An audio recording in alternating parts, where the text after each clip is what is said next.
Suami saya siram kopi panas ke wajah saya. Teriak, minta uang 19 miliar.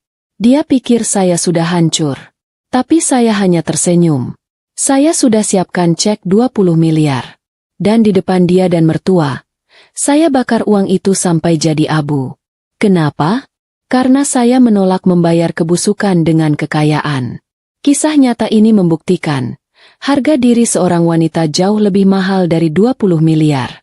Sebelum kita mulai lebih lanjut, yuk, tekan tombol suka, serta tombol subscribe agar tidak ketinggalan kisah menarik lainnya. Dan jangan lupa absen asal kota Bapak Ibu di kolom komentar. Semoga rezeki kita semua dilancarkan, kesehatan kita diberkahi, dan keluarga kita selalu harmonis dalam lindungannya. Amin. Sepi adalah suara paling mahal di rumah ini sekarang.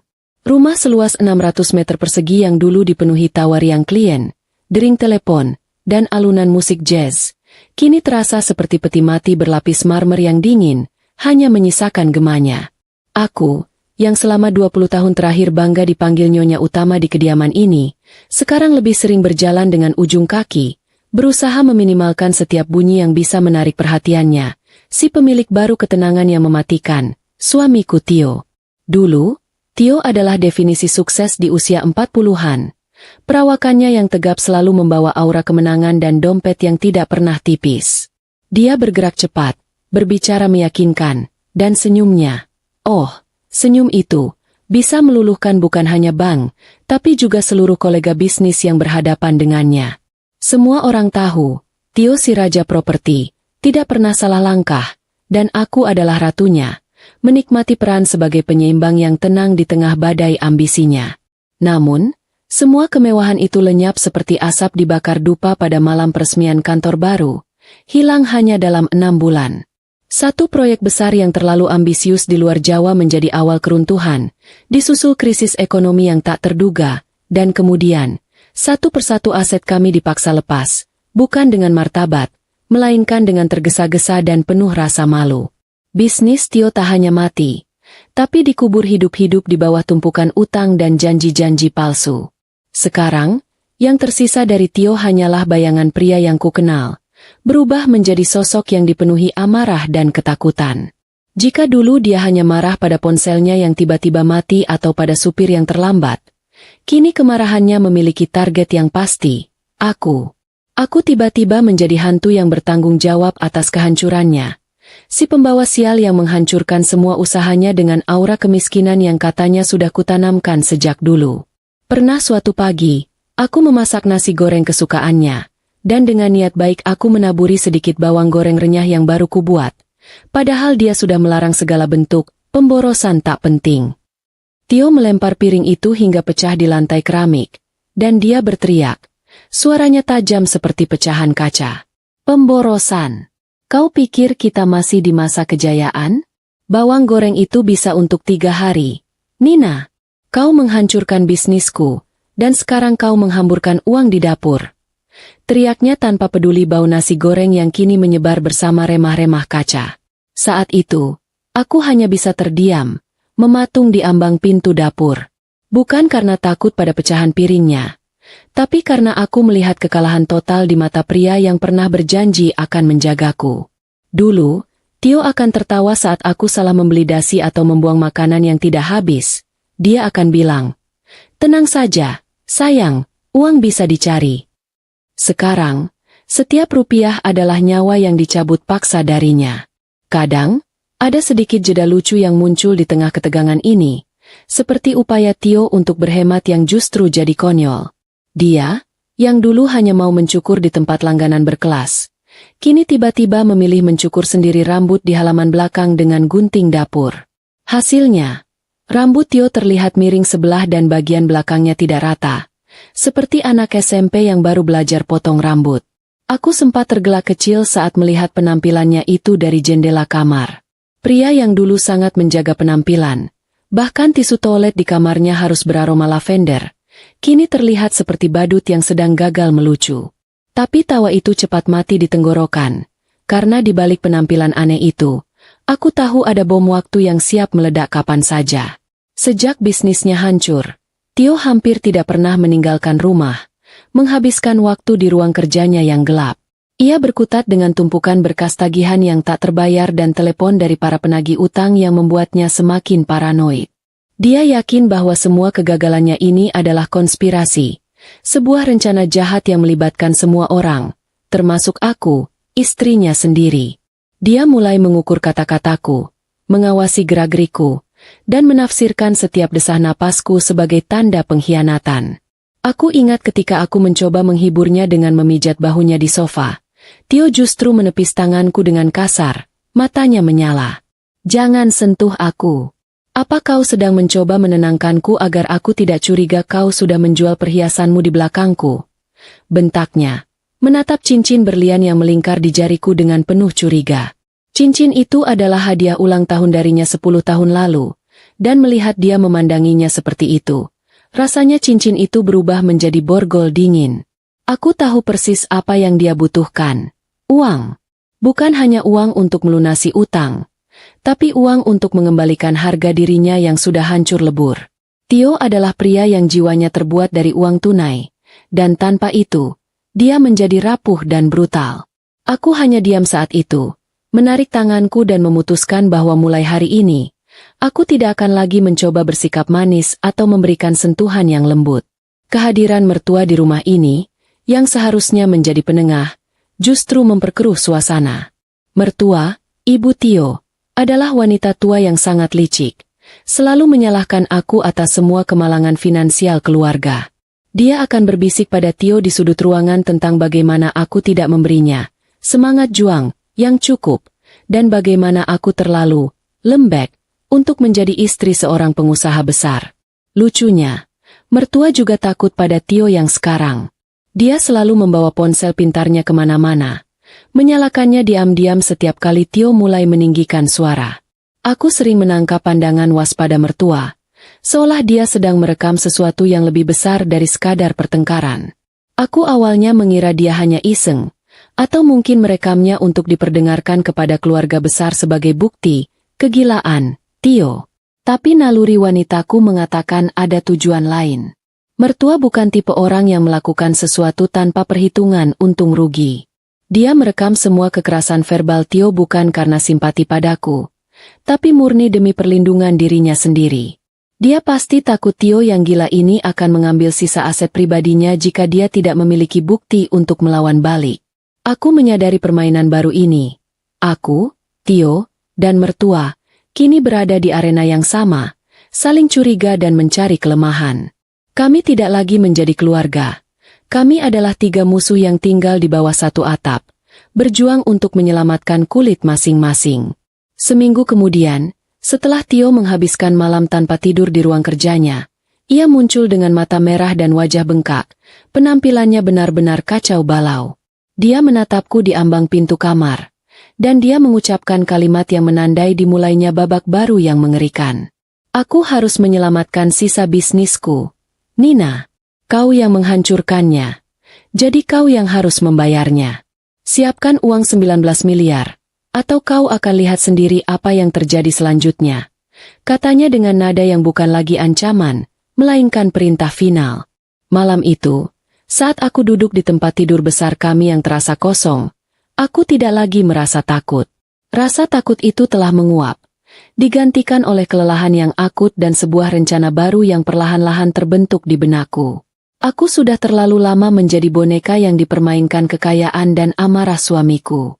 Kini, saatnya tiba bagiku untuk mengambil kendali, dan aku akan memulainya dengan menemukan senjata tersembunyi mertua.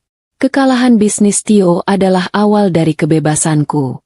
Rencana harus dimulai dari nol, seperti membangun rumah dari puing-puing. Dan puing pertama yang harus kuambil adalah Asih. Saat Tio berteriak menuntut 19 miliar dan mertua sibuk merekam, aku sadar satu hal, aku butuh mata dan telinga, karena Tio dan ibunya sudah jelas tidak bisa dipercaya. Aku tidak bisa bergerak tanpa tahu persis apa yang mereka sembunyikan atau rencanakan. Asih datang ke rumahku 2 hari setelah ultimatum 19 miliar itu. Aku sengaja memanggil penyalur tenaga kerja yang jauh dari lingkaran pertemanan Tio, meminta seseorang yang penampilannya biasa saja, gerak-geriknya lambat, dan terlihat seperti tidak punya ambisi apa-apa. Ketika Asih tiba, Dia persis seperti yang kubayangkan. Seorang wanita berusia akhir 40-an dengan wajah polos dan sorot mata yang selalu menunduk. Tio dan mertua pasti akan menganggapnya tidak lebih dari sekadar pelayan yang mudah diabaikan. Aku membawa ASih ke ruang makan yang jarang dipakai. Bukan untuk makan, tapi untuk wawancara serius yang terasa seperti adegan film mata-mata. Aku tidak basa-basi. Dengar, ASih, pekerjaanmu di sini bukan hanya memasak dan bersih-bersih. Kataku, suaraku rendah, berusaha menembus kepolosan di wajahnya. Gajimu akan 2 kali lipat dari yang ditawarkan penyalur. Tapi imbalannya, kau harus jadi mataku. ASih mengangkat kepalanya. Matanya yang tadi redup kini sedikit melebar karena terkejut. Aku memberinya jeda, membiarkan tawaran uang itu meresap. 2 kali lipat adalah janji manis yang tak mungkin ditolak oleh siapapun dalam keadaan ini. Nyonya, maksud Nyonya? Tanyanya, suaranya pelan dan ragu. Aku kemudian menjelaskan aturannya. Dia harus mengamati gerak-gerik Tio, mencatat semua panggilan telepon penting yang didengarnya, dan yang paling utama, memperhatikan gelagat mertua, terutama saat mertua membawa ponselnya. Aku menekankan bahwa ini bukan soal gosip, tapi soal keselamatan, dan dia hanya perlu melapor padaku, dan hanya padaku, saat kami berdua saja di dapur atau di taman belakang. Aku ingat ada momen lucu saat itu. ASih tiba-tiba menggaruk kepalanya dan berkata, "Maaf, Nyonya, tapi Tuan Tio selalu marah-marah kalau saya tidak menghemat sabun cuci. Apa ini termasuk bagian dari misi?" Aku hampir tertawa terbahak-bahak. Ternyata, keiritan konyol Tio sudah merambah hingga urusan sabun cuci, membuatku merasa sedikit lebih baik bahwa bukan hanya aku yang jadi korban keanehannya. Tentu saja, aku mengizinkan ASih menggunakan sabun cuci sesuai kebutuhan, asalkan dia bekerja sesuai perintah rahasiaku.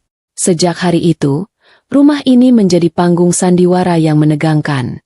Tio, si tiran, sibuk di ruang kerjanya yang kini dihiasi cangkir-cangkir kopi kosong dan bau asap rokok yang mencekik. Mertua, si ahli taktik tua, mondar-mandir, selalu menyalakan kamera ponselnya setiap kali mendengar pintu ruang kerja Tio terbuka. Dan ASih, si agen rahasia berdaster, bergerak perlahan, seolah sedang membersihkan debu di area penting, padahal telinganya dipasang 200%. Misi pertama ASih adalah memastikan di mana mertua menyimpan ponselnya setelah merekam. Ini penting, karena aku harus tahu seberapa mudah kartu as itu bisa diakses. Malam itu, ASih melapor padaku saat kami sedang membereskan sisa makan malam di dapur. Dia berbisik dengan nada bangga. "Tadi Bu mertua masuk ke kamar mandi lantai 2. Nyonya, ponselnya ditaruh di dalam laci wastafel. Tapi di bawah handuk kotor." "Loh," bisik ASih. Matanya berbinar seperti anak kecil yang berhasil menyembunyikan mainan. Aku tersenyum tipis, memuji kecerdasannya. Ternyata, di balik wajah polos itu, ASih adalah seorang pengamat yang ulung, lebih tajam daripada satpam yang dulu digaji mahal oleh Tio. Pekerjaannya berjalan lancar, dan laporan ASih mulai memberiku gambaran lengkap. Tio tidak hanya menuntut uang dariku, tapi dia juga mencoba menekan beberapa kolega lama untuk pinjaman darurat. Sayangnya, tidak ada yang mau membantu. Bahkan, ASih mendengar Tio berbicara keras di telepon, mengatakan bahwa ia akan menjual rumah ini dan mengusir semua orang, termasuk ibunya sendiri. Ini menguatkan dugaanku. Mertua merekam untuk melawan Tio. Aku juga tahu dari ASih bahwa mertua sangat protektif terhadap laci kecil di nakas kamarnya. Setiap kali Tio mendekat, mertua akan panik dan buru-buru menutup laci itu. Di sana, aku yakin, mertua menyimpan salinan kunci beberapa aset pribadinya yang ia takutkan akan diambil oleh Tio. Aku memutuskan bahwa fokusku adalah ponsel mertua, karena itulah bukti nyata kekerasan Tio.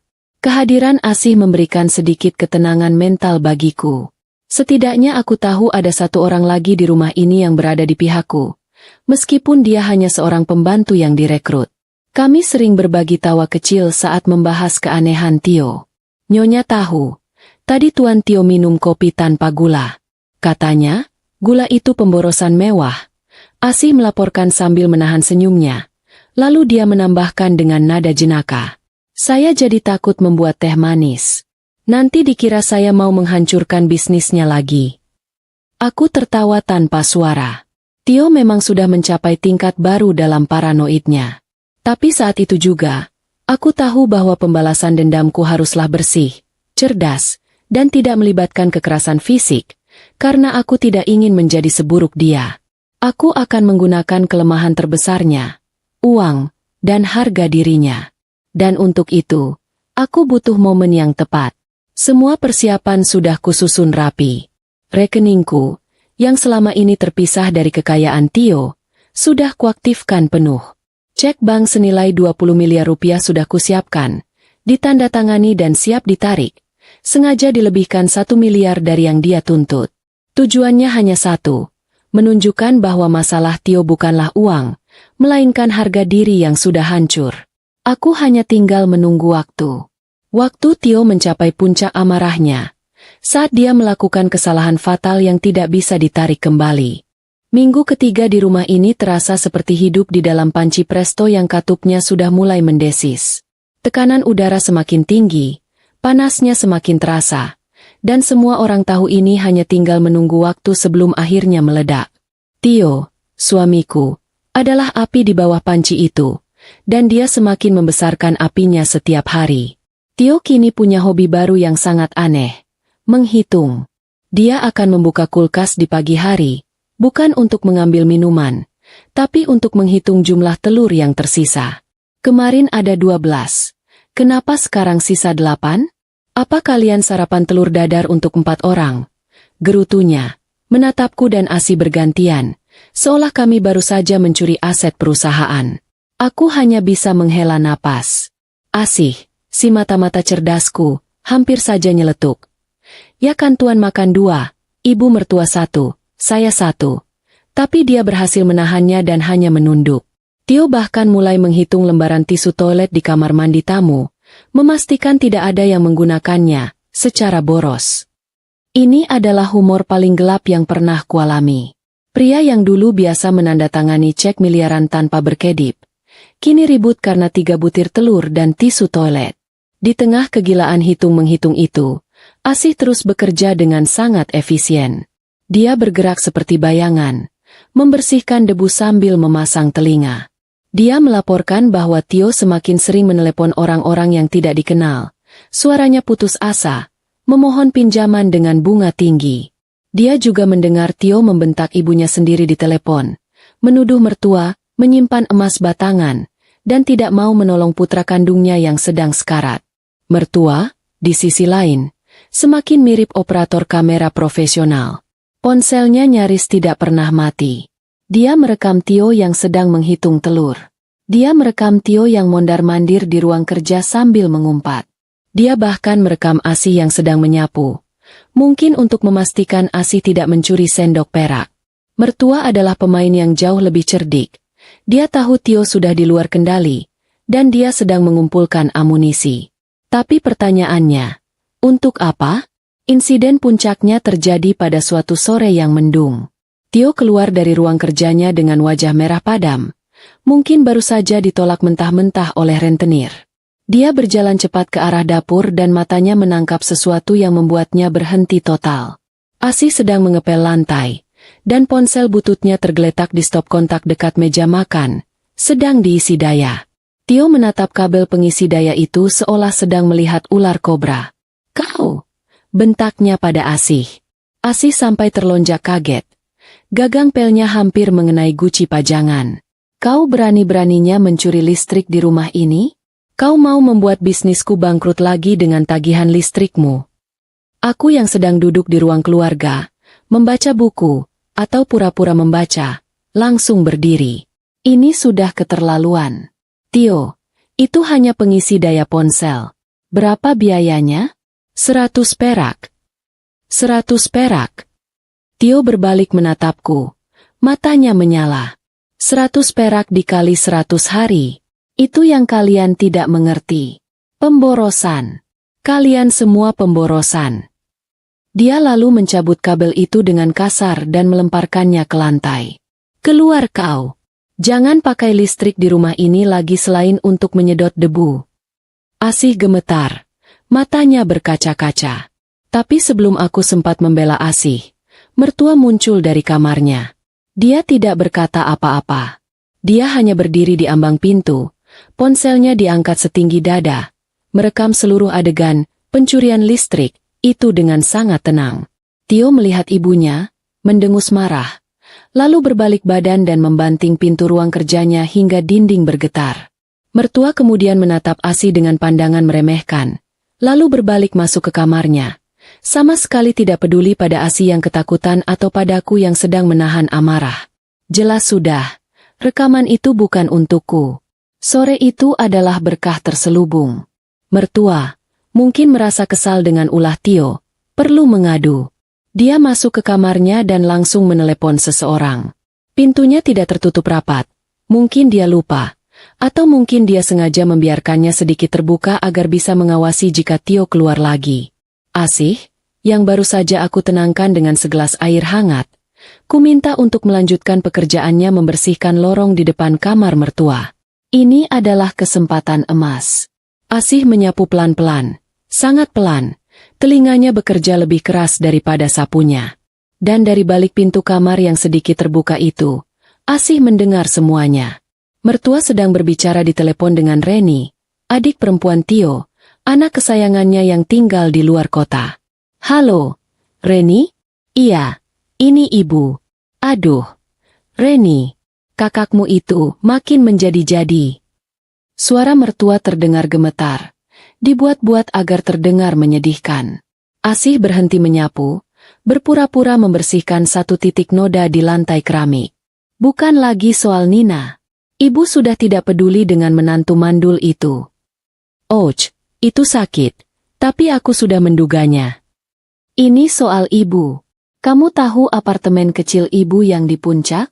Dia mulai tanya-tanya soal suratnya. Dia bilang, untuk diamankan. Diamankan apa? Mau dia ambil? Ada jeda sejenak.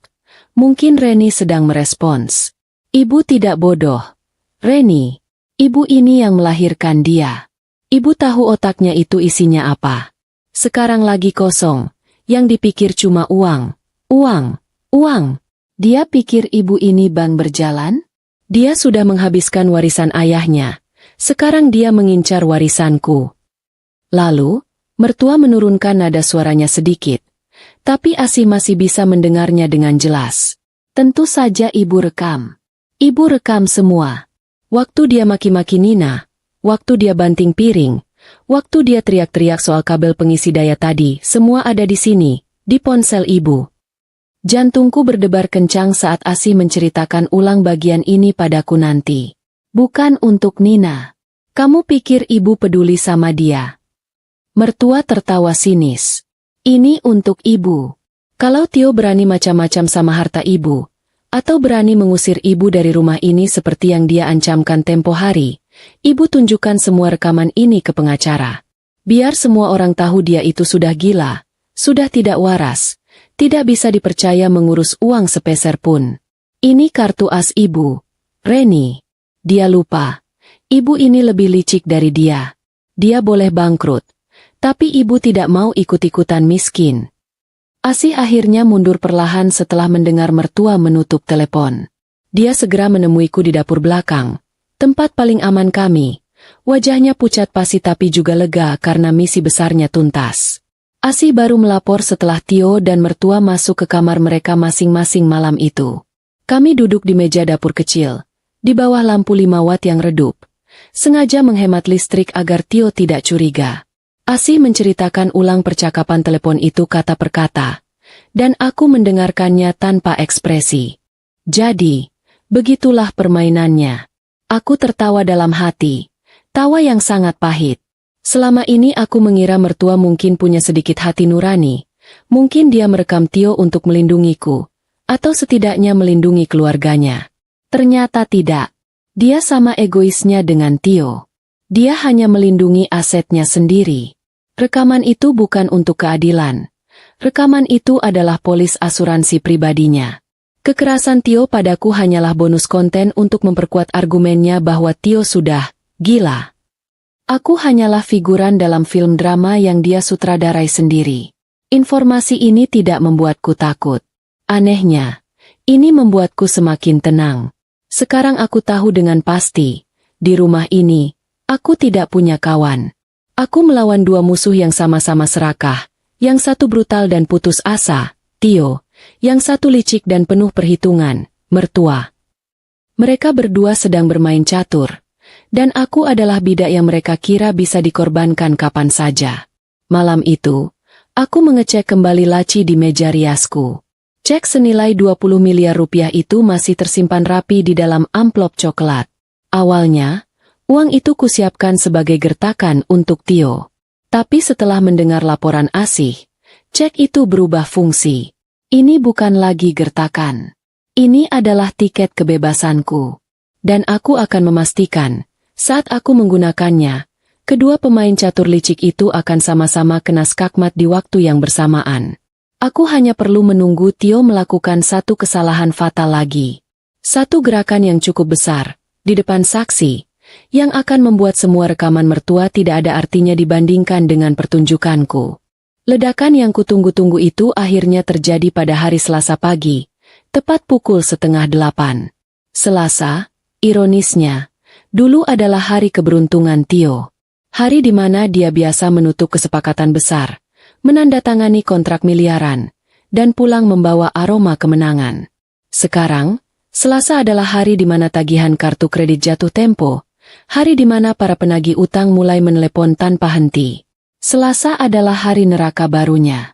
Pagi itu, rumah kami sudah terasa panas bahkan sebelum matahari benar-benar terbit. Aku tahu Tio tidak tidur semalaman. Asih, yang bangun paling pagi untuk menyiapkan sarapan sederhana, hanya bubur polos dan telur rebus, sesuai standar penghematan Tio, melaporkan padaku dengan berbisik.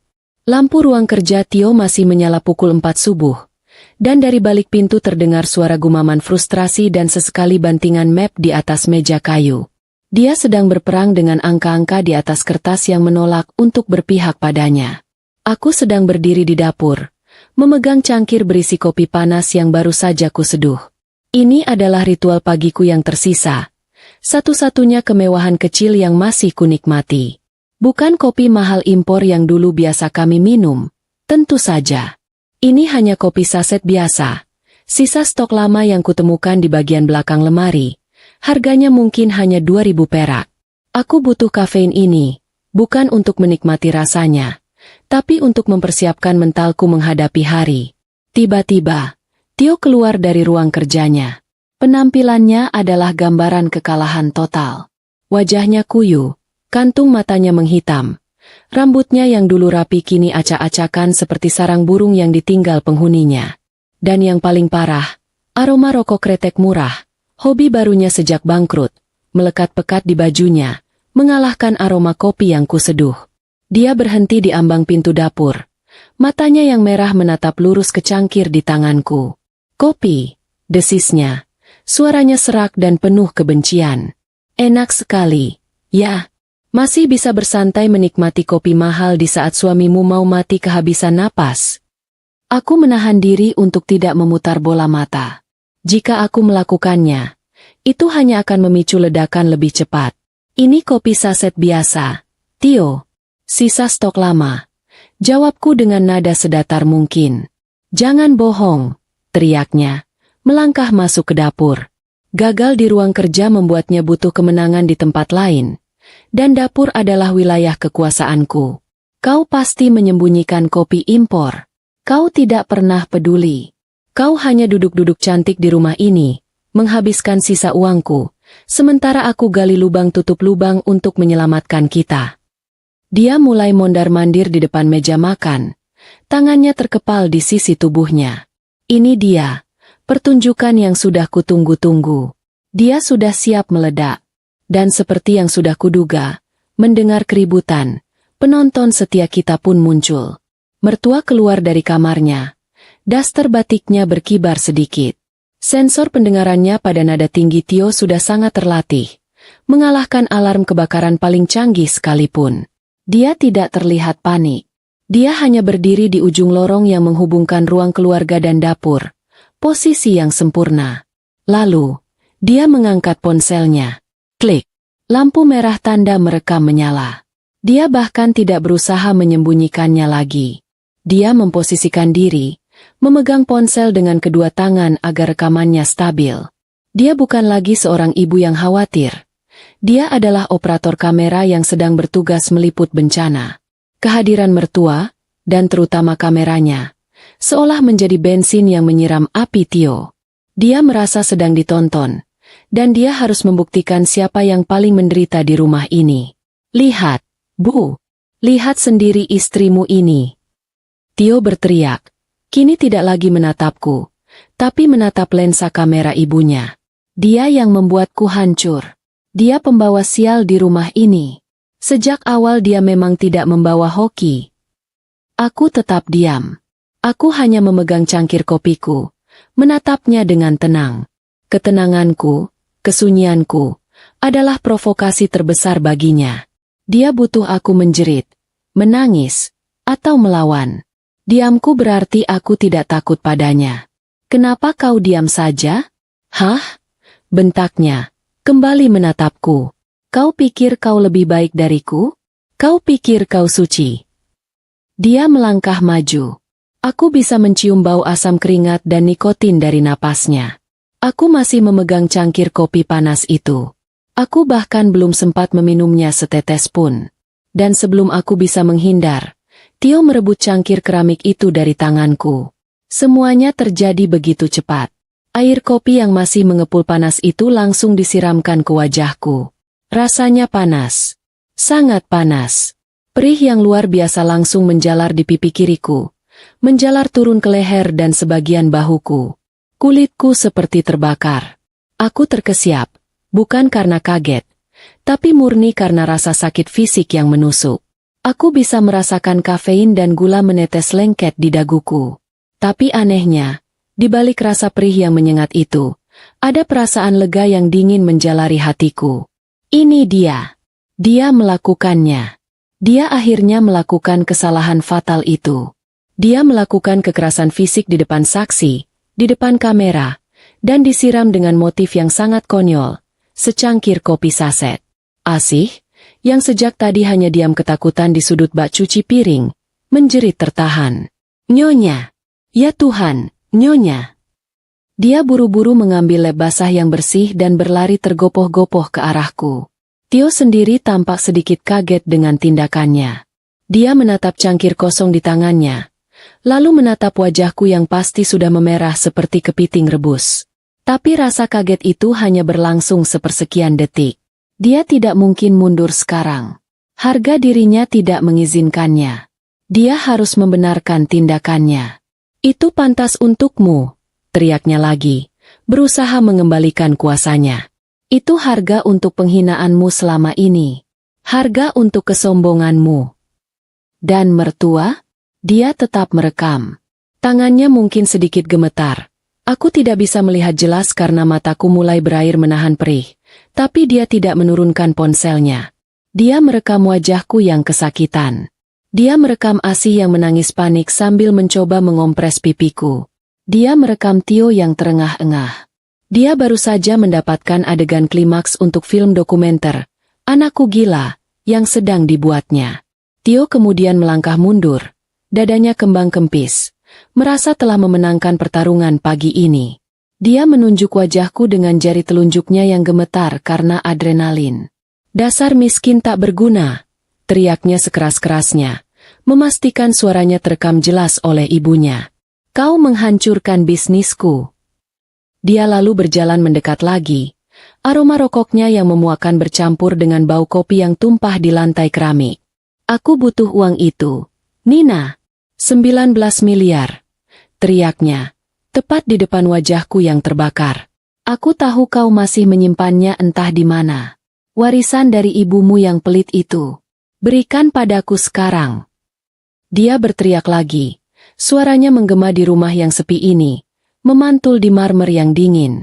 19 miliar. Sekarang juga. Atau kopi ini baru permulaan. Kau tidak akan pernah keluar dari rumah ini hidup-hidup. Asih masih terisak di sampingku. Tangannya yang memegang lem basah terus gemetaran. Mertua akhirnya menurunkan ponselnya, Mungkin baterainya habis, atau mungkin dia merasa sudah mendapatkan cukup bukti untuk menjebloskan Tio ke rumah sakit jiwa dan mengamankan apartemennya di puncak. Tio berdiri di tengah ruangan, terengah-engah seperti banteng yang kelelahan setelah menyeruduk. Mereka semua menungguku bereaksi. Mereka menunggu aku menangis histeris. Menunggu aku menjerit kesakitan. Menunggu aku lari ke kamar dan mengunci diri. Tio menunggu aku berlutut dan memohon ampun. Mertua menunggu aku pingsan agar adegan dramanya lebih lengkap. Tapi aku tidak melakukan semua itu. Sambil menahan perih yang seperti menguliti pipiku, aku perlahan-lahan mengangkat kepalaku. Aku menatap lurus ke mata Tio. Lalu aku memindahkan pandanganku ke mertua, yang kini menatapku dengan campuran rasa ngeri dan penasaran. Dan kemudian, aku tersenyum. Senyum yang sangat tipis, tapi cukup untuk membuat mereka berdua membeku di tempat. Cukup untuk membalikan seluruh situasi.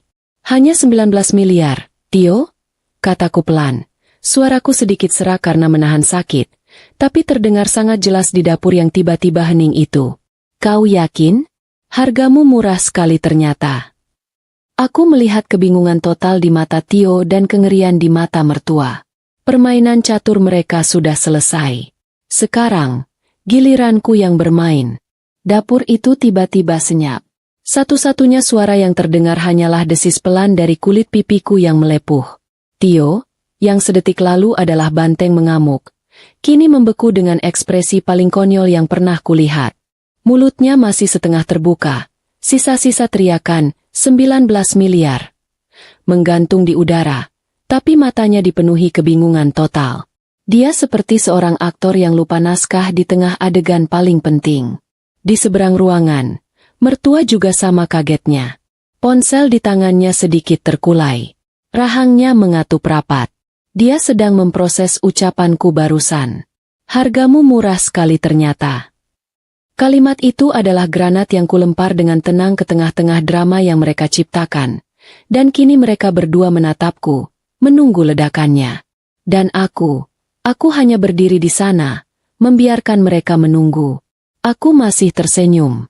Senyum ini terasa aneh di wajahku. Di satu sisi, pipi kiriku terasa seperti disetrika. Panas, perih, dan berdenyut hebat. Aku yakin warnanya sudah merah padam. Mungkin sudah mulai melepuh di beberapa bagian. Air mata perih mulai menggenang di mataku. Bukan karena kesedihan, tapi murni reaksi fisik tubuhku terhadap luka bakar. Tapi di sisi lain, hatiku terasa dingin dan tenang. Sangat tenang. Selama bertahun-tahun, aku menelan hinaan, menahan amarah, dan hidup dalam ketakutan akan ledakan emosi Tio. Hari ini, dia memberiku hadiah terbaik. Dia memberiku pertunjukan. Dia memberiku saksi. Dan berkat ibu mertuaku yang oportunis, dia memberiku bukti rekaman definisi tinggi. Kau. Tio akhirnya bersuara, tergagap. Dia menelan ludah, berusaha mengembalikan keberaniannya yang tadi meluap-luap. Kau gila? Apa maksudmu? Dia menatapku seolah aku baru saja tumbuh tanduk. Wajahmu terbakar. Dan kau tersenyum? Kau sudah gila, Nina. Dia berteriak, gila, lagi.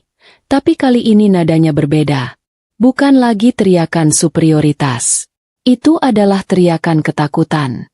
Dia tidak tahu bagaimana harus merespon seseorang yang tidak hancur saat diserang. Dia hanya tahu cara menindas korban, bukan cara menghadapi lawan yang balas tersenyum. Aku mengabaikan Tio. Tatapanku beralih ke Asih. Pembantu rumah tanggaku yang malang itu masih berdiri mematung di sudut, memegang lem basah dengan tangan gemetar. Wajahnya pucat pasi, matanya melompat-lompat antara aku, Tio, dan mertua. Dia mungkin sedang berpikir untuk kabur dan tidak pernah kembali, merasa terjebak di rumah sakit jiwa. Aku harus memberinya bonus besar nanti, setidaknya untuk biaya terapi kejiwaan karena sudah menyaksikan adegan sinetron paling aneh pagi ini. Kemudian, pandanganku beralih ke mertua. Dan disinilah aku melihat pemandangan yang paling memuaskan. Mertua panik. Bukan panik karena melihatku terluka. Bukan juga panik karena melihat anaknya mengamuk. Dia panik karena rekamannya. Setelah keterkejutan awalnya memudar, matanya tidak lagi menatapku atau Tio. Matanya tertuju pada ponsel di tangannya. Dengan gerakan yang sedikit gugup, dia buru-buru menekan tombol di samping ponselnya. Dia tidak mematikannya. Dia sedang memastikan rekaman itu tersimpan. Aku bisa melihat jari telunjuknya gemetar saat dia menggesek layar. Mungkin mengunci file video itu agar tidak sengaja terhapus. Dia melirikku sekilas, lalu cepat-cepat menunduk lagi, pura-pura sibuk dengan ponselnya. Dan aku tahu persis apa yang ada di otaknya. Dia baru saja menyadari bahwa nilai video itu telah berubah drastis. Tadi, itu adalah polis asuransi apartemen puncak. Sekarang, setelah melihat senyumanku dan mendengar ucapanku, dia sadar video itu bisa jadi hal lain. Bisa jadi bukti pemerasan. Bisa jadi senjata dalam perang yang lebih besar. Dia takut. Dia takut padaku. Dia takut aku akan merebut ponsel itu darinya. Dia takut Tio akan merebutnya. Dia panik karena dia memegang kartu truf. Tapi dia tidak tahu lagi siapa lawannya. Asih, kataku pelan. Suaraku memecah keheningan tegang itu. Asih terlonjak kaget. Iya, Nyonya. Tolong ambilkan salep luka bakar di kotak obat di kamarku. Ada di laci meja rias. Kataku dengan nada biasa, seolah aku baru saja memintanya mengambilkan gula. Dan segelas air putih dingin. Jangan pakai es. Nanti Tio marah lagi. Dikira pemborosan listrik. Selipan humor kecil itu membuat Asih sedikit rileks. Dia mengangguk cepat. Baik, Nyonya. Lalu bergegas lari ke lantai atas. Senang bisa kabur dari medan perang itu. Tindakan normalku. Meminta salep, meminta air, bahkan menyindir Tio, membuat kedua lawanku semakin bingung. Tio menatapku. Napasnya masih memburu. Dia jelas tidak menyangka aku akan begitu tenang mengatur ini itu setelah baru saja disiram kopi panas. Jangan coba-coba mengalihkan pembicaraan. Nina. Tio membentak lagi. Tapi kekuatannya sudah hilang. Uangnya. 19 miliar. Aku tidak peduli dengan salepmu. Aku akhirnya menatap Tio lagi. Lurus ke matanya.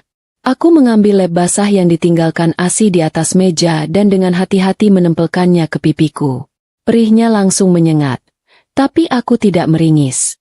Aku tidak mengalihkan pembicaraan. Tio, jawabku. Aku hanya sedang berpikir. Berpikir apa? Berpikir cara kabur. Aku tertawa kecil. Tawa itu pasti terdengar mengerikan.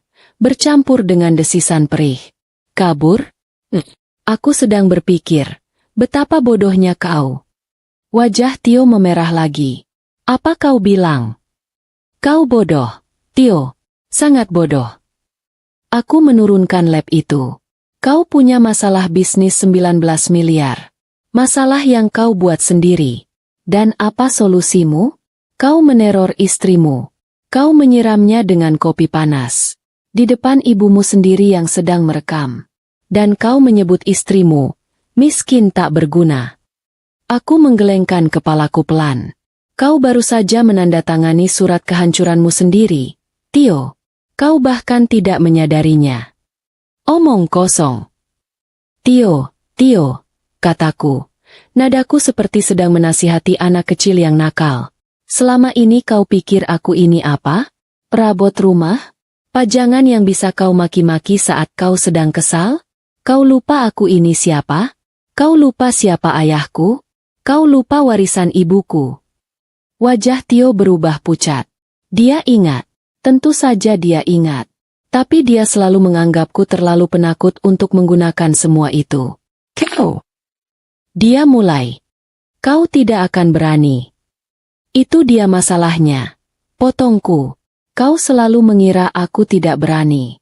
Kau mengira diamku selama ini adalah tanda kelemahan.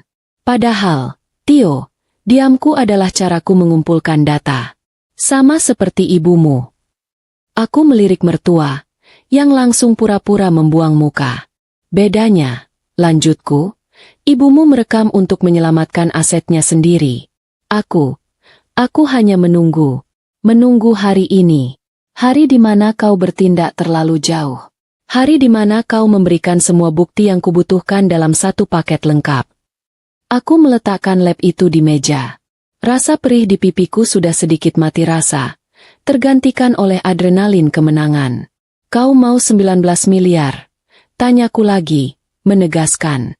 Tio, yang kini terlihat jauh lebih kecil dari postur tubuhnya yang besar, hanya bisa mengangguk kaku. Harga dirinya yang setinggi langit tadi sudah runtuh, menyisakan pria bangkrut yang putus asa. Baik, kataku. Tunggu di sini. Jangan kemana-mana. Aku menatap mertua. Dan Anda, Bu, tetap di situ. Pastikan ponsel Anda menyala. Anda tidak mau ketinggalan bagian terbaiknya, kan? Mertua menelan ludah. Matanya membelalak ngeri. Aku lalu berbalik badan. Aku berjalan keluar dari dapur, melintasi lorong, menuju tangga ke kamarku. Setiap langkah terasa ringan. Lantai marmer yang dingin terasa menyejukkan di telapak kakiku. Aku tidak perlu lari. Aku tidak perlu terburu-buru. Aku adalah sutradara dari pertunjukan ini sekarang. Tio dan mertua adalah aktor yang terjebak di panggungku. Dan Asih adalah penonton yang akan menjadi saksi.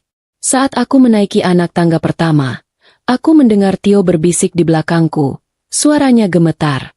Nina, apa yang akan kau lakukan? Aku berhenti sejenak, tapi tidak menoleh ke belakang. Aku? Kataku lewat bahu.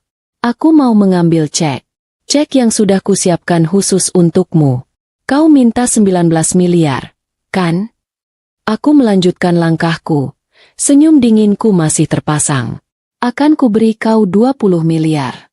Dan akan kutunjukkan padamu, Tio, cara seorang wanita miskin tak berguna, membakar harga diri seorang pria sampai menjadi abu. Aku berjalan menaiki tangga dengan langkah yang sengaja ku perlambat. Setiap pijakan di lantai kayu jati itu terasa mantap, tidak goyah sedikit pun. Kontras dengan gemetar di kedua lutut Tio yang kulihat sekilas sebelum aku berbalik tadi. Pipi kiriku masih berdenyut-denyut panas.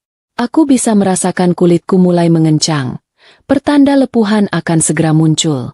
Tapi rasa sakit fisik itu anehnya justru membuat pikiranku semakin jernih. Setajam silet. Di pertengahan tangga, aku berpapasan dengan Asih yang berlari kecil menuruni tangga. Di tangannya ada segelas air putih dan satu kotak P3K yang dibukanya dengan panik. Matanya membelalak ngeri melihat wajahku dari dekat. Nyonya, ini wajah Nyonya. Desahnya, suaranya tercekat. Aku berhenti sejenak, menatapnya dengan tenang. Asih, terima kasih. Taruh saja dulu di meja. Aku tidak apa-apa. Tapi, Nyonya. Tidak apa-apa. Potongku lembut tapi tegas. Sekarang, aku mau minta tolong satu hal lagi padamu. Kembali ke dapur. Berdiri saja di dekat pintu. Jangan pergi. Aku ingin kau melihat semuanya. Kau adalah saksiku. Mengerti? Asih, yang awalnya bingung, kini menatapku dengan sorot mata yang berbeda. Dia melihat ketegasan di mataku, bukan ketakutan. Dia mungkin akhirnya sadar bahwa aku bukan korban yang butuh diselamatkan, tapi seorang jenderal yang sedang mengatur strategi perang. Dia mengangguk pelan. Saya mengerti, Nyonya. Bagus, kataku. Sekarang pergilah. Asih melanjutkan langkahnya menuruni tangga, kini lebih pelan, membawa kotak obat itu seperti membawa pusaka. Aku melanjutkan langkahku ke atas, menuju kamar tidur kami. Kamar kami. Dulu, ini adalah tempat perlindungan, tempat kami membangun mimpi. Sekarang, rasanya seperti museum yang menyimpan artefak-artefak kehidupan yang telah mati. Aku berjalan lurus ke meja riasku yang terbuat dari kayu mahoni berat. Meja yang Tio belikan di ulang tahun pernikahan kelima kami, di masa-masa jaya. Aku tidak perlu mencari-cari. Aku tahu persis di mana aku menyimpannya. Aku membuka laci tengah. Laci yang biasa kugunakan untuk menyimpan perhiasan harian. Di bawah lapisan bludru tempat cincin dan anting-anting, terselip sebuah amplop coklat tebal yang sudah sedikit kusam. Di dalamnya ada buku cek dari rekening pribadiku. Rekening yang Tio tidak pernah tahu jumlah pastinya. Rekening yang berisi semua warisan dari almarhumah ibuku dan sebagian dari keuntungan investasi properti atas namaku sendiri, yang kulakukan diam-diam jauh sebelum bisnis Tio hancur. Tio selalu meremehkan kecerdasanku dalam hal uang. Dia pikir aku hanya bisa menghabiskan. Itu adalah kesalahan terbesarnya. Di amplop yang sama, ada selembar cek yang sudah kutulis sejak 3 minggu lalu.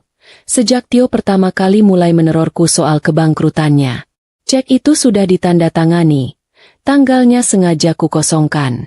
Cek senilai 20 miliar rupiah. Aku sudah tahu hari ini akan datang. Aku sudah mempersiapkannya. Aku mengambil amplop itu. Tanganku tidak gemetar sedikit pun. Aku lalu menatap bayanganku di cermin besar di depanku. Wajahku terlihat mengerikan. Pipi kiriku merah padam. Kontras dengan sisi kananku yang pucat. Ada jejak air mata kering di kedua pipi. Air mata yang keluar murni karena rasa perih, bukan karena kesedihan. Mataku jernih. Tidak ada ketakutan di sana. Yang ada hanya api yang dingin, yang siap membakar semuanya sampai habis. Aku mengambil sedikit salep luka bakar dari kotak P3K lain yang kusimpan di kamar mandi, mengoleskannya tipis-tipis di pipiku yang melepuh. Rasanya dingin menusuk, tapi aku tidak meringis.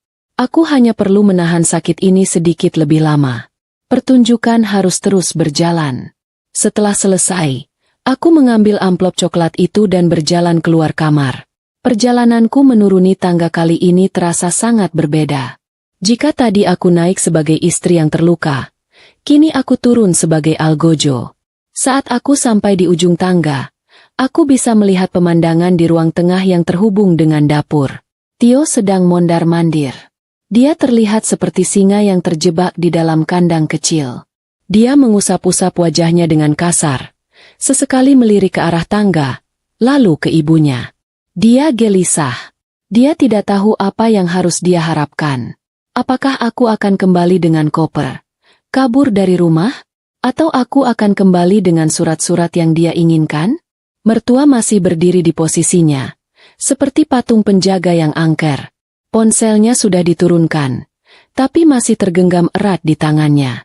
Matanya tidak lepas dari sosokku yang sedang menuruni tangga. Wajahnya tegang, penuh perhitungan. Dia pasti sedang berpikir keras. Bagaimana caranya agar dia tetap bisa mengendalikan situasi? Bagaimana caranya agar dia tetap menang? Tidak peduli apa yang kulakukan selanjutnya. Asih berdiri di dekat pintu dapur, persis seperti yang kuminta. Dia menatapku dengan campuran rasa takut dan kagum. Entahlah. Yang penting, dia ada di sana. Aku berjalan melintasi ruang keluarga. Suara langkah kakiku di lantai marmer terdengar menggema di rumah yang hening itu. Tio berhenti mondar-mandir. Dia menatapku. Matanya langsung tertuju pada amplop coklat di tanganku. Napasnya tertahan. Wajahnya yang tadi tegang kini berubah menjadi serakah. Matanya berkilat. Dia pikir, dia menang. Dia pikir, terornya berhasil. Dia pikir, siraman kopi panas itu adalah kunci yang akhirnya membuka brankasku. Aku berhenti tepat di depannya. Di antara kami hanya ada meja makan dari kayu jati yang kokoh. Mertua berdiri di samping Tio. Matanya juga terpaku pada amplop itu. Ini, kataku pelan, mengangkat amplop itu sedikit. Tio tidak sabar.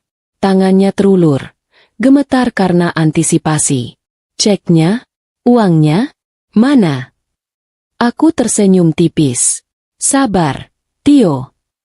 Perlahan, aku membuka amplop itu. Aku tidak mengeluarkan buku cek. Aku hanya mengeluarkan satu lembar cek bank draft yang sudah terisi. Aku memegangnya di antara telunjuk dan jari tengahku. Kau minta 19 miliar, kataku. Mata Tio membelalak. Dia mengangguk cepat, seperti anjing peliharaan yang menunggu dilempari tulang.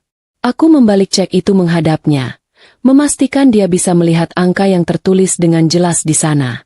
Aku siapkan 20 miliar, kataku, menikmati ekspresi syok di wajahnya. Anggap saja bonus 1 miliar. Untuk biaya kopi yang kau buang percuma tadi. Dan untuk pelajaran aktingmu yang sangat meyakinkan. Wajah Tio berubah dari serakah menjadi tidak percaya. Dia menatap angka-angka itu. 20 miliar.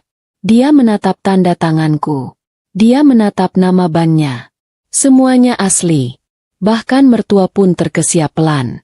Matanya melotot ke arah cek itu, seolah tidak percaya aku benar-benar memiliki uang sebanyak itu dan, yang lebih penting, aku bersedia memberikannya. Nina. Suara Tio tiba-tiba berubah. Serak. Tapi bukan karena marah. Serak karena emosi. Air mata mulai menggenang di matanya. Air mata buaya paling menjijikan yang pernah kulihat. Nina, sayang, aku tahu. Aku tahu kau tidak akan mengecewakanku. Dia mengulurkan tangannya yang gemetar untuk mengambil cek itu. Aku minta maaf soal kopi tadi. Aku hilaf, aku terlalu stres. Dia sudah kembali ke mode suami manis yang manipulatif. Dia pikir dia sudah mendapatkan apa yang dia mau. Dia pikir dia bisa memperbaiki semuanya dengan kata, maaf, setelah baru saja membakar wajahku. Aku membiarkan dia mengambil cek itu dari tanganku. Dia memegang kertas berharga itu dengan kedua tangannya, seolah itu adalah kitab suci. Dia menatapnya. Air matanya mulai menetes. Dia tertawa kecil. Tawa lega yang histeris. Dia menatap ibunya. Bu, kita selamat. Kita selamat. Mertua hanya diam. Wajahnya masih kaku. Dia mungkin sedang menghitung berapa bagian yang bisa dia minta dari Tio nanti. Tio lalu menatapku lagi. Wajahnya dipenuhi rasa terima kasih palsu. Nina, terima kasih, terima kasih. Kau istri terbaik di dunia. Aku janji, setelah ini semua selesai, aku akan. Akan apa, Tio? Potongku. Suaraku masih tenang dan dingin. Dia tampak bingung dengan nada suaraku. Aku akan membahagiakanmu. Tentu saja. Kita akan mulai lagi dari awal. Aku tertawa kecil. Tawa yang membuat bulu kuduk berdiri. Mulai dari awal. Kataku. Kau pikir cek itu untuk memulai dari awal? Tio berhenti tersenyum. Maksudmu? Kau pikir, kataku, melangkah mundur satu langkah. Aku memberimu 20 miliar rupiah, setelah kau menyiram wajahku dengan kopi panas, setelah kau menerorku, setelah kau menyebutku, miskin tak berguna, agar kita bisa hidup bahagia selamanya. Aku menggelengkan kepalaku. Seperti yang kubilang tadi, Tio. Kau itu bodoh sekali. Kebingungan kembali melanda wajahnya. Dia mencengkeram cek itu erat-erat di dadanya. Seolah takut aku akan merebutnya kembali. Lalu, untuk apa ini? Tanyanya. Suaranya mulai bergetar lagi. Kali ini karena firasat buruk. Aku tersenyum lebar. Meski pipiku terasa seperti ditarik. Aku melirik ke meja makan. Di sana ada asbak keramik berat. Sisa dari hobi merokok Tio. Dan di sampingnya tergeletak korek api gas yang biasa dia gunakan. Cek itu, kataku, sambil mengulurkan tangan mengambil korek api itu. Bukan untukmu. Cek itu, untukku. Aku menyalakan korek api itu. Bunyi, klik. Pelan terdengar sangat keras di dapur yang hening. Api kecil berwarna biru oranye menari-nari di ujungnya. Tio dan mertua menatap api itu, lalu menatapku. Mereka masih belum mengerti. Itu, untuk pertunjukanku. Api kecil berwarna biru oranye itu menari-nari dengan tenang di ujung korek api. Bunyi, klik. Tadi terdengar seperti gong yang memulai babak baru. Dan kini, ketiga penontonku, Tio, mertua, dan Asih, mematung, terpaku pada nyala api kecil itu. Aneh sekali bagaimana benda sekecil ini bisa menghentikan dunia. Pipiku masih perih. Tapi aku sudah tidak terlalu merasakannya lagi. Adrenalin adalah obat bius terbaik di dunia. Tio mencengkeram cek 20 miliar itu di depan dadanya. Seolah-olah itu adalah tameng yang bisa melindunginya dari api kecil di tanganku. Wajahnya yang tadi sempat dihiasi air mata buaya, kini mengeras lagi. Tapi bukan keras karena marah, melainkan keras karena tegang. Pertunjukan, desisnya. Suaranya serak. Apa maksudmu? Nina, jangan main-main. Ini bukan waktunya bercanda. Ini 20 miliar. Aku tertawa kecil. Justru ini waktu yang paling tepat. Tio. Dan siapa bilang aku bercanda? Aku mengambil satu langkah mendekatinya. Dia refleks mengambil satu langkah mundur, tapi punggungnya sudah mentok di meja makan. Dia terjebak. Kau! Dia tergagap. Kau tidak mungkin. Kau tidak akan. Itu uang. Uang sungguhan. Tentu saja ini uang sungguhan, kataku, sambil mengamati nyala api di korekku. Korek api murahan ini ternyata lumayan juga apinya. Cukup panas untuk membakar kertas. Hentikan omong kosong ini, Nina. Tio berteriak. Panik sungguhan. Matanya melesat dari wajahku ke korek api, lalu kecek di tangannya. Omong kosong? Ulangku. Nadaku pura-pura terkejut. Yang mana yang omong kosong? Kau yang menyiram istri sahmu dengan kopi panas? Atau ibumu yang merekamnya untuk dijadikan jaminan apartemen? Atau kau yang berlutut menangis memohon 20 miliar seolah itu bisa menghapus semua dosamu? Wajah Tio dan mertua berubah pucat pasi secara bersamaan. Mereka seperti pasangan kembar yang baru saja melihat hantu. Aku baru saja membongkar rencana mereka berdua dalam satu kalimat. Kau tahu? Bisik mertua ngeri. Ponsel di tangannya terkulai lemas. Dia pasti sedang berpikir bagaimana aku bisa tahu soal apartemen. Tentu saja dari Asih. Mata-mata terbaikku. Aku tahu semuanya, Bu, kataku, tanpa mengalihkan pandanganku dari Tio. Aku tahu lebih banyak dari yang kalian bayangkan. Aku kembali fokus pada Tio. Kau minta 19 miliar. Aku beri 20 miliar. Aku sudah memegang ceknya. Kau sudah memegang ceknya. Aku mengangguk ke arah kertas di tangannya. Dan sekarang, aku akan menagih bayarannya. Bayaran apa? Tanya Tio. Suaranya hampir tidak terdengar. Bayaran untuk wajahku, kataku, menunjuk pipiku yang melepuh. Bayaran untuk semua hinaan. Bayaran untuk kata, miskin tak berguna. Aku mengangkat korek api itu. Dan bayarannya adalah melihat harapan terakhirmu ini jadi abu. Jangan. Tio menjerit. Tepat saat aku menyentuhkan api ke sudut cek yang dipegangnya. Kertas bank yang tipis dan kering itu langsung menyambar api. Dalam sepersekian detik, api oranye terang menjalar dari sudut kiri bawah, melahap tanda tanganku, merayap cepat menuju deretan angka 0 yang indah itu. Semuanya seolah bergerak lambat. Tio berteriak. Bukan teriakan marah, tapi teriakan kesakitan yang murni. Seolah api itu membakar kulitnya, bukan kertas. Dia panik. Dia berusaha meniup api itu. Fu! Fu! Tapi api itu sudah terlalu besar. Cek itu dipegangnya dengan dua tangan. Dan kini api itu mulai menjilat jari-jarinya. Panas! Panas! Jeritnya. Dia melepaskan cek itu begitu saja. Cek senilai 20 miliar rupiah itu melayang pelan di udara, seperti daun kering di musim gugur, sebelum akhirnya mendarat dengan lembut di atas lantai marmer putih yang dingin. Dan di sanalah pertunjukan utamaku dimulai. Api itu kini berkobar dengan indah. Kertas cek itu melengkung ke dalam, seperti kelopak bunga yang sedang mekar dalam api. Warna biru dari cetakan ban berubah menjadi hitam pekat.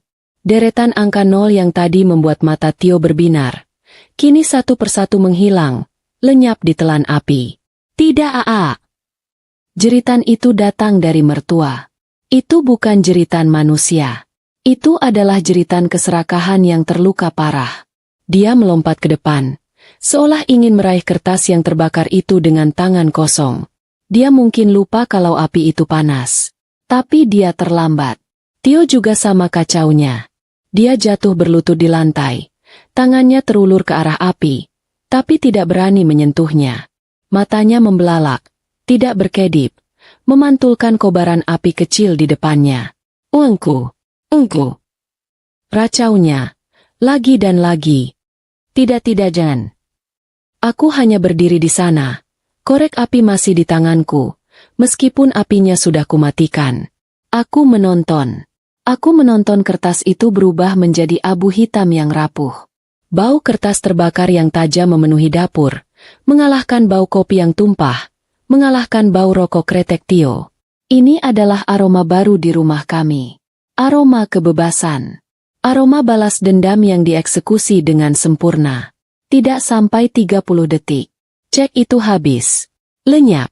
Yang tersisa hanyalah gumpalan abu hitam yang ringan, dengan sedikit sisa-sisa tulisan yang tidak terbaca lagi. Angin pelan dari pendingin ruangan membuat abu itu sedikit beterbangan, menari-nari di atas lantai marmer. Hening. Keheningan yang total dan absolut. Asi di sudut dapur menutup mulutnya dengan kedua tangan. Matanya terbelalak ngeri sekaligus takjub. Aku tidak yakin. Mertua bersandar lemas di meja makan. Kakinya pasti sudah tidak sanggup menahan berat badannya. Wajahnya seputih kertas. Bibirnya bergetar. Tapi tidak ada suara yang keluar. Dia menatap abu itu. Lalu menatapku. Matanya penuh kebencian. Tapi juga ketakutan yang luar biasa. Dia baru saja melihat 20 miliar rupiah. Dan apartemen idamannya. Lenyap di depan matanya. Dan Tio masih berlutut di lantai. Dia menangis. Tapi ini bukan air mata buaya seperti tadi. Ini adalah tangisan seorang pria yang hancur sehancur-hancurnya. Tangisan putus asa yang sesungguhnya. Dia menundukkan kepalanya. Bahunya terguncang hebat. Dia meraupkan tangannya ke abu hitam di lantai. Mencoba mengumpulkannya. Abu itu tentu saja hancur di genggamannya. Menodai tangannya menjadi hitam. Kenapa? Isaknya. Suaranya teredam. Kenapa? Nina, kenapa kau lakukan ini? Dia mengangkat kepalanya menatapku. Wajahnya basah oleh air mata. Dan kini ternoda oleh jelaga hitam dari abu cek itu. Dia terlihat menyedihkan. Seperti badut yang riasannya luntur. Aku menatapnya tanpa ekspresi. Pipi kiriku masih terasa sakit.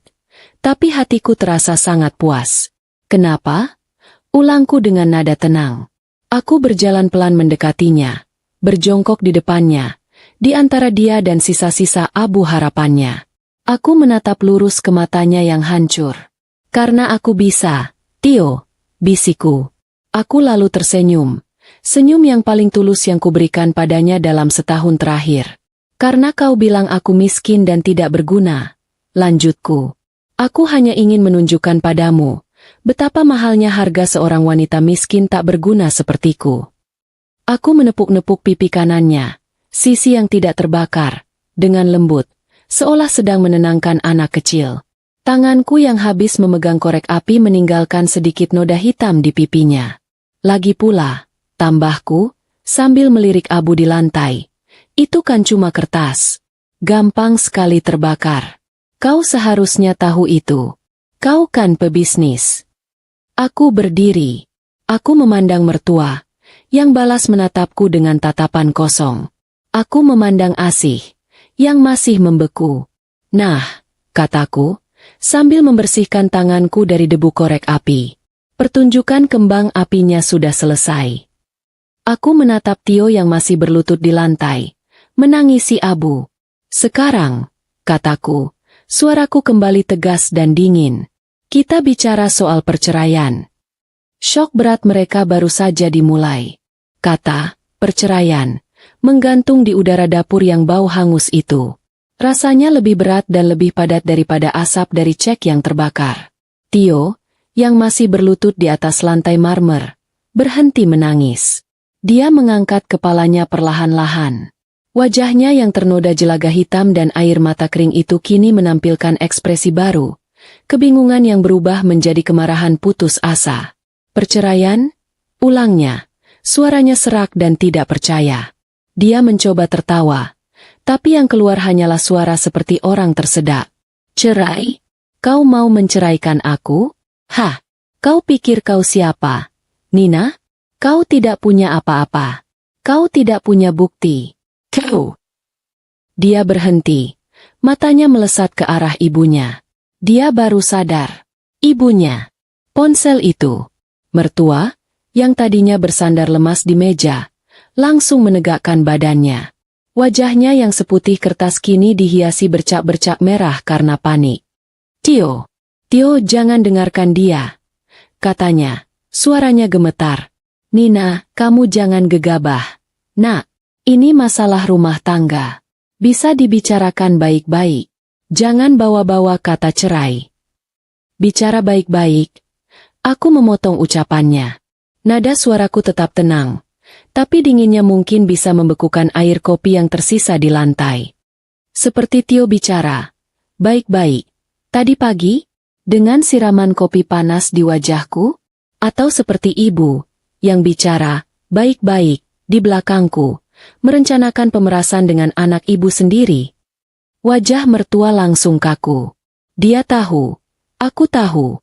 Omong kosong, bentak Tio. Mencoba bangkit berdiri. Dia goyah, tapi berhasil menopang dirinya di meja. Dia menatapku dengan mata merahnya. Kau tidak punya bukti apa-apa soal itu. Itu cuma itu. Itu cuma obrolan ibu dan anak, kan? Kataku. Tio, kau masih belum sadar juga, ya? Kau pikir di rumah ini cuma ada kita bertiga? Aku mengalihkan pandanganku ke sudut dapur. Ke tempat Asih masih berdiri mematung, menempel di dinding seolah ingin menyatu dengan Cat. Dia seperti penonton teater yang lupa bahwa dia sebenarnya adalah bagian dari pertunjukan. Asih, panggilku lembut. Ketiga kepala, aku, Tio, dan mertua, semua menoleh padanya. Asih terlonjak kaget, seperti kelinci yang disorot lampu mobil. Jangan libatkan dia, bentak Tio. Dia cuma pembantu. Dia tidak tahu apa-apa. Oh, justru di situ kau salah besar, kataku. Asih tahu segalanya. Lebih banyak dari yang kau kira. Aku tersenyum pada Asih. Asih, tidak apa-apa. Jangan takut. Kemarilah. Asih menelan ludah. Dia menatap Tio yang memelototinya. Lalu menatap mertua yang menatapnya dengan tatapan membunuh. Terakhir, dia menatapku. Di mataku, dia tidak menemukan ancaman. Dia menemukan perlindungan. Perlahan, dengan lutut gemetar, dia melangkah maju beberapa langkah, berhenti di sampingku, tapi menjaga jarak aman dari Tio. Nyonya, bisiknya, suaranya bergetar. Asih, kataku tenang, mengabaikan Tio yang mulai menggeram. Aku mau bertanya padamu, dan aku mau kau menjawabnya dengan jujur. Kau tidak perlu takut pada siapapun di ruangan ini selain pada Tuhan. Mengerti? Asih mengangguk cepat. Bagus. Sekarang, katakan pada kami semua, apa yang kau dengar dan kau lihat pagi ini? Sejak Tuan Tio masuk ke dapur. Tio mengambil langkah maju. Berani kau bicara? Aku. Kau apa? Potongku, menatap Tio tajam. Kau mau menyiramnya dengan kopi panas juga? Silakan. Biar rekamannya makin lengkap. Oh, maaf. Aku melirik mertua. Apa ponsel ibu masih merekam? Mertua langsung menyembunyikan ponselnya di belakang punggungnya. Seperti anak kecil yang ketahuan mencuri permen. Aku kembali menatap Asih. Lanjutkan. Asih. Jujur saja. Asih menarik napas dalam-dalam. Dia tidak menatap Tio atau mertua. Dia menatap lantai. Saya dengar Tuan Tio masuk. Katanya, suaranya kecil tapi jelas. Tuan teriak-teriak. Marah-marah soal bisnisnya hancur. Lalu, Tuan teriak minta uang. Berapa banyak uang yang dia minta? Tanyaku. 19 miliar. Jawab Asih. Lalu apa lagi yang dia katakan padaku? Asih ragu sejenak. Dia melirikku sekilas. Tuan bilang nyonya. Miskin tak berguna. Dan Tuan bilang nyonya yang menghancurkan bisnisnya. Lalu apa yang dia lakukan? Air mata mulai menggenang di mata Asih. Tuan ambil cangkir kopi. Lalu Tuan siram ke wajah nyonya. Hening. Pengakuan itu menggema di dapur. Tio tidak membantah. Dia hanya bisa bernapas berat. Dadanya kembang kempis menahan marah karena posisinya kini disudutkan oleh seorang pembantu. Terima kasih, Asih. Kataku. Itu untuk kejadian hari ini. Sekarang, aku berhenti sejenak. Aku mau tanya hal lain. Aku berbalik sedikit menghadap mertua. Asih, apa kau pernah melihat ibu mertuaku melakukan sesuatu yang aneh setiap kali Tuan Tio sedang marah-marah di rumah ini? Mertua membeku. Matanya membelalak. Jangan-jangan berani kau. Desisnya pada Asih. Asih kini menatap mertua. Rasa takut di wajahnya perlahan berubah menjadi sesuatu yang lain. Mungkin rasa muak. Saya lihat, Nyonya. Katanya. Kini suaranya lebih mantap. Setiap Tuan Tio marah besar, teriak-teriak, atau membanting barang. Ibu selalu ada di dekat situ. Dan apa yang ibu lakukan? Tanyaku. Ibu merekam, kata Asih. Pakai ponselnya. Diam-diam. Kadang dari balik pintu kamar. Kadang sambil pura-pura baca koran. Tapi ibu selalu merekam. Bohong. Kau bohong. Mertua menjerit. Suaranya melengking tinggi, memecahkan gendang telinga. Dia menerjang maju, bukan ke arahku, tapi ke arah Asih. Dasar pembantu fitnah. Kau di sini baru sebentar sudah berani ikut campur. Kau kupecat. Keluar kau dari rumah ini sekarang juga. Tangan mertua terangkat, siap menampar Asih. Tapi Asih tidak sendirian. Aku melangkah maju, berdiri di antara mereka. Aku tidak perlu mendorong mertua. Aku hanya berdiri di sana, menatapnya. Wajahku yang setengah melepuh pasti terlihat mengerikan. Ibu tidak bisa memecat Asih, kataku dingin. Ini rumah anakku. Aku berhak. Oh, ini bagian yang lucu. Aku tersenyum tipis. Ibu salah. Ini bukan rumah anak ibu. Tio dan mertua menatapku bingung. Apa maksudmu? Tanya Tio. Rumah ini, kataku, sambil merentangkan tangan. Atas namaku, Tio. Sepenuhnya. Ini adalah salah satu properti yang kubeli pakai uang warisan ibuku. Jauh sebelum kita menikah. Kau hanya menumpang di sini. Sama seperti ibumu. Rahang Tio jatuh terbuka. Dia pasti lupa. Dalam kesombongannya selama ini, dia selalu menganggap semua yang kumiliki adalah miliknya juga.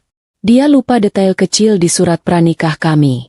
Dan Asih, lanjutku, bekerja untukku, dibayar olehku.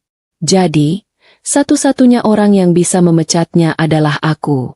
Dan aku sangat puas dengan kinerjanya. Aku tersenyum pada Asih, yang balas menatapku dengan mata berkaca-kaca. Mertua mundur selangkah. Kakinya lemas. Dia limbung dan kembali bersandar ke meja. Dia kalah telak. Jadi, kataku, kembali menjadi pusat perhatian. Kita rangkum situasinya. Ya. Aku menunjuk Tio. 1. Suami melakukan kekerasan dalam rumah tangga. Saksinya ada. Aku menunjuk Asih. 2. Suami melakukan percobaan pemerasan senilai 19 miliar. Saksinya juga ada. Aku menunjuk Asih lagi. Lalu aku menatap mertua. 3. Ada bukti rekaman video dan audio selama berbulan-bulan yang mendokumentasikan semua tindak kekerasan dan ancaman. Bukti itu dipegang oleh, nah ini dia, oleh ibu kandung pelaku sendiri. Aku menatap Tio, yang kini terlihat seperti orang linglung. Kau lihat sekarang, Tio, kau bukan hanya akan bercerai. Kau akan masuk penjara. Dan ibumu sendiri yang akan mengirimmu ke sana. Tidak. Bisik Tio, menggelengkan kepalanya. Ibu. Ibu tidak mungkin. Dia menatap ibunya dengan tatapan memohon. Tapi mertua tidak bisa menatap mata anaknya. Dia hanya menunduk, menatap lantai marmer. Tangannya gemetaran memegang ponsel yang kini menjadi bumerang paling mematikan. Jadi, Bu, kataku, nadaku berubah menjadi nada negosiasi bisnis. Ponsel itu, isinya pasti sangat berharga. Mau diserahkan baik-baik ke pengacaraku sebagai bagian dari kesepakatan perceraian yang damai? Atau kita perlu panggil polisi sekarang juga? Aku sengaja menekan kata damai. Kalau kita panggil polisi, lanjutku, seolah sedang berpikir keras, Tio pasti ditangkap. Tuduhannya KDRT dan pemerasan. Dan ibu ibu bisa kena pasal ikut serta, menyembunyikan bukti, atau mungkin pemerasan juga? Aku tidak yakin. Tapi sepertinya seru kalau kita cari tahu di kantor polisi. Mertua mengangkat kepalanya. Wajahnya basah oleh air mata ketakutan. Dia tidak peduli lagi pada Tio. Dia hanya peduli pada dirinya sendiri. Jangan-jangan panggil polisi. Bisiknya. Suaranya pecah. Tolden. Kalau begitu, kataku, aku punya penawaran yang sangat bagus untuk kalian berdua.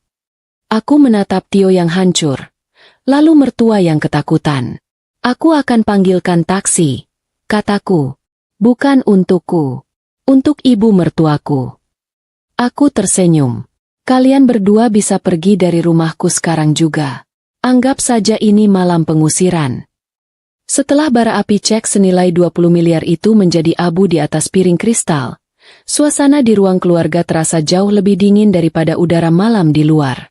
Tio dan mertua hanya bisa menatap gundukan abu itu, lalu menatapku, bergantian. Mereka berdua seperti kehilangan kemampuan untuk berkedip, apalagi bicara. Sepertinya ide membakar uang itu benar-benar melumpuhkan otak mereka yang hanya terprogram untuk menghitung untung rugi. Dasar perempuan gila. Akhirnya Tio menemukan suaranya, bergetar, tapi tidak lantang lagi. Amarahnya kini dicampur dengan ketakutan yang dingin.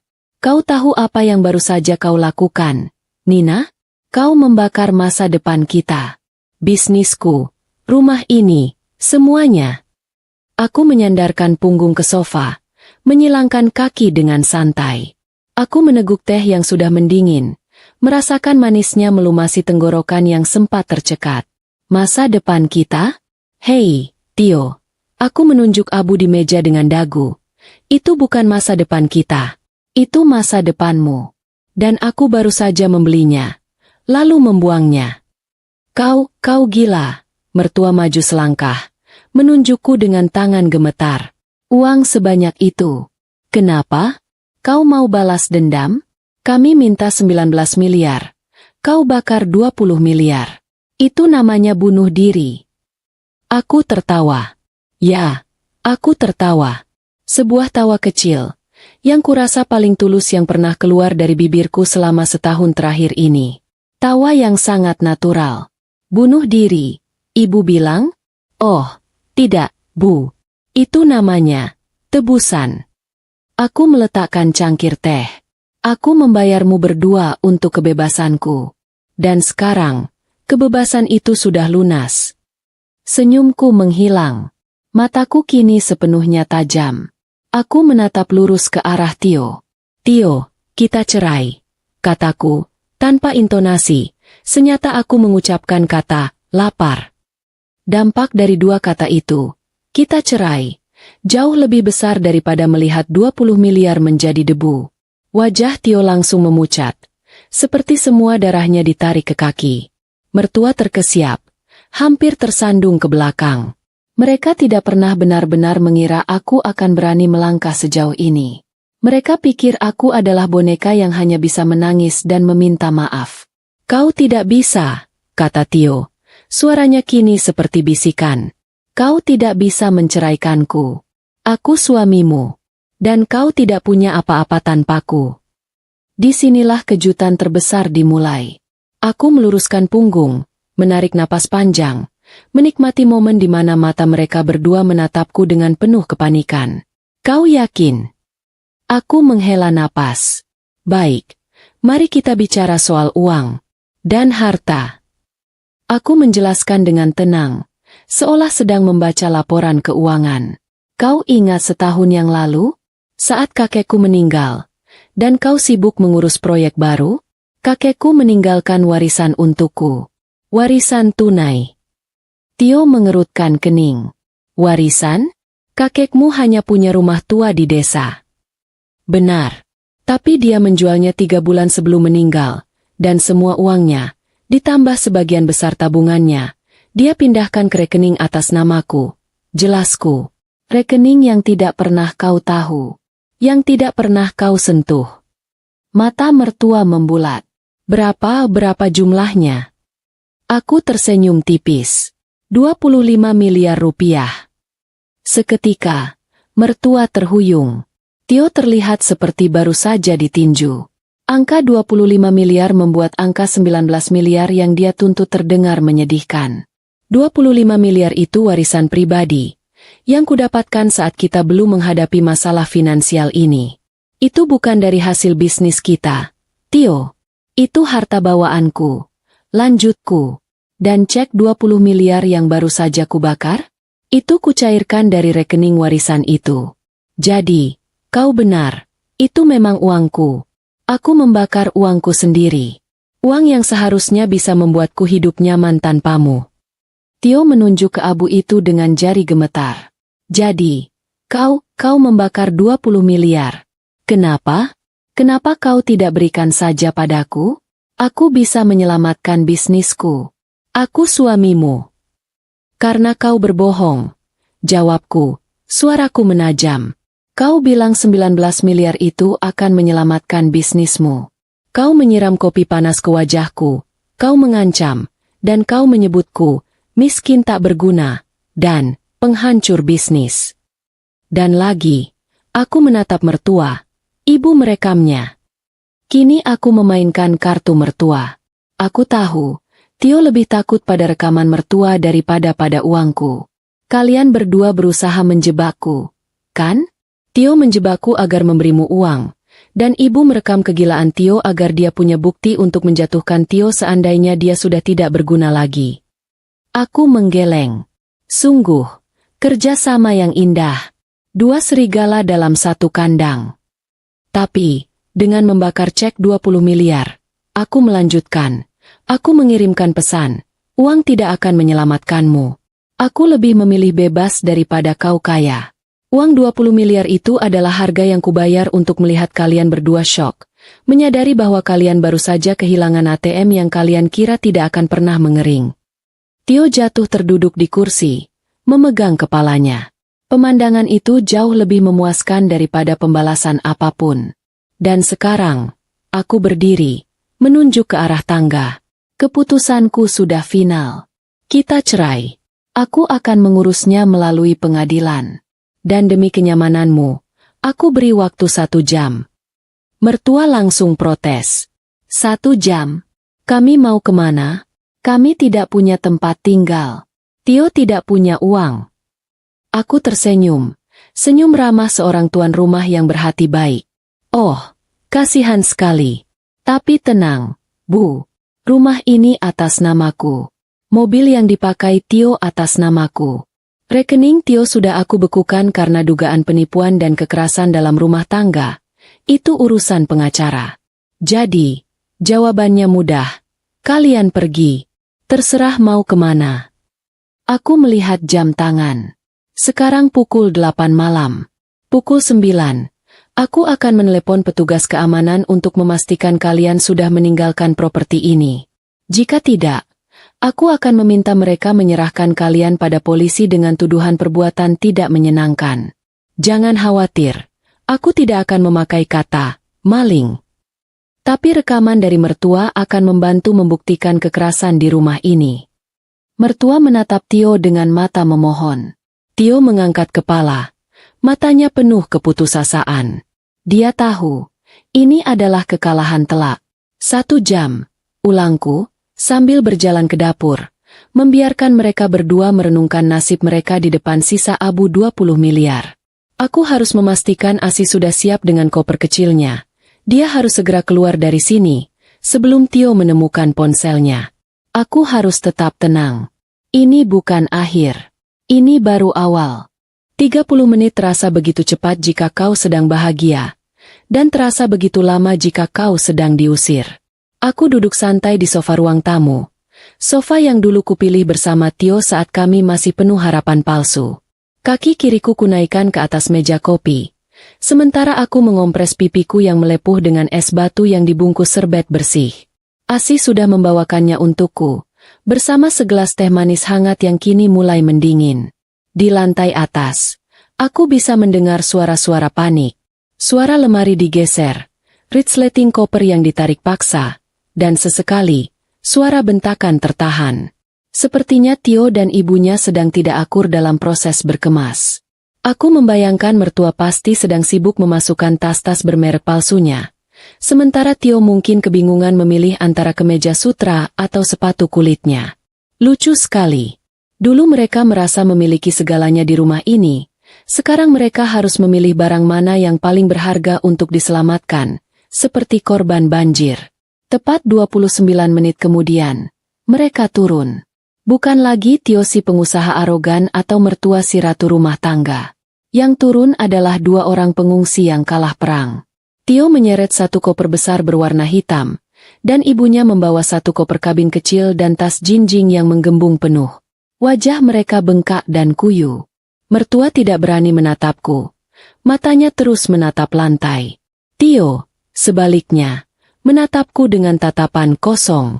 Apinya sudah padam. Mereka berhenti di depan pintu utama. Tio meletakkan kopernya. Kunci mobil, katanya. Suaranya datar. Aku mengambil kunci mobil sedan mewah yang biasa dipakainya dari mangkuk di meja. Aku melemparkannya ke lantai, beberapa meter di depannya. Ambil, kataku. Dia menatap kunci itu, lalu menatapku. Ada sisa-sisa harga diri di matanya yang menyuruhnya untuk tidak membungkuk. Tapi dia butuh mobil itu. Perlahan, dia berjalan, membungkuk, dan mengambil kunci itu. Persis seperti yang selalu kulakukan saat dia melemparkan uang belanja ke lantai untukku. Mobil itu, kataku tenang, juga atas namaku, Tio. Tapi aku sedang berbaik hati. Aku pinjamkan. Besok Pak Herman akan menghubungimu soal di mana kau harus mengembalikannya. Anggap saja itu taksi gratis dariku. Tio tidak menjawab. Dia hanya menggertakkan giginya. 1 lagi, kataku. Sambil berdiri, aku berjalan mendekati mertua. Dia tampak gemetar. Aku mengulurkan tanganku. Ponselnya, Bu. Mertua memeluk tas jinjingnya erat. Tidak, ini punyaku. Ibu salah dengar, ya? Tanyaku. Aku tidak sedang bertanya. Aku sedang menagih. Ponsel itu. Atau aku teriak, maling, sekarang juga. Tio menatap ibunya dengan marah. Kasih saja, Bu. Apa lagi yang mau ibu rekam? Kebodohan kita. Dengan tangan gemetar, mertua merogoh tasnya dan mengeluarkan ponselnya. Dia menyerahkannya padaku. Aku mengambilnya, membuka galeri fotonya. Dia bahkan tidak memakai kata sandi. Luar biasa. Dan benar saja, di sana ada puluhan video. Tio membanting pintu. Tio melempar piring. Tio memakiku. Semuanya lengkap, tersimpan rapi. Harta karun yang sesungguhnya.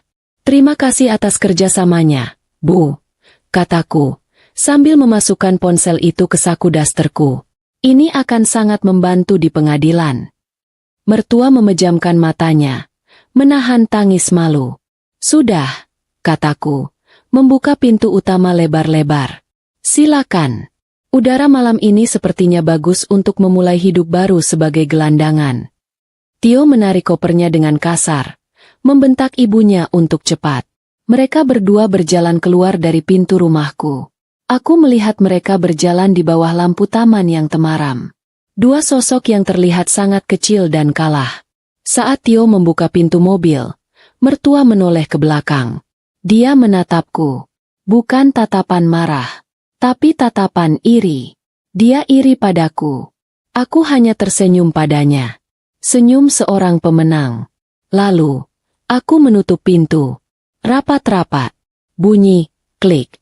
Dari kunci pintu itu terdengar seperti musik terindah di telingaku. Hening.